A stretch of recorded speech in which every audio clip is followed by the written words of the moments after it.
puis on vous en parlait en début de journal, la menace terroriste reste forte en France après cette vague de menaces d'attentats qui a visé plus de 150 collèges et lycées ces derniers jours.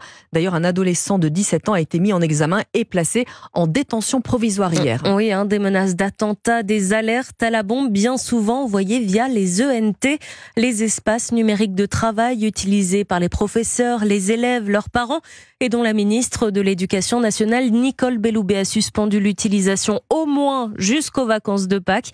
Bonjour Geoffrey Branger. Bonjour Alban, bonjour à tous. Geoffrey, comment un adolescent, un lycéen de 17 ans, a pu réussir à pirater les services de l'État? Ça semble invraisemblable. Eh bien, assez simplement, il aurait employé la technique très connue du phishing, c'est-à-dire qu'il aurait envoyé un mail frauduleux pour récupérer les informations de connexion d'utilisateurs des ENT. Pierre Penalba, commandant de police honoraire, expert en cybersécurité.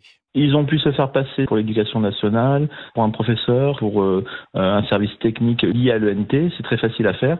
Et vous imitez derrière la page de connexion et du coup, vous récupérez les identifiants. Après, il n'y a plus qu'à les utiliser pour faire votre sale besogne. Un vol de données qui aurait pu être évité avec plus d'éducation et de sensibilisation à la cybersécurité. C'est vraiment important de ne jamais cliquer sur un lien qu'on reçoit dans un mail. C'est très important d'être toujours à l'éveil des noms des sites sur lesquels on va, et de façon à éviter justement de perdre ses identifiants. Là, le problème, c'est que au sein des ENT, la sécurité est minimale. C'est-à-dire, vous avez un identifiant, un mot de passe. Vous avez par exemple dans les banques la double, voire la triple authentification. Donc, vous avez vraiment un niveau de sécurité nettement différent.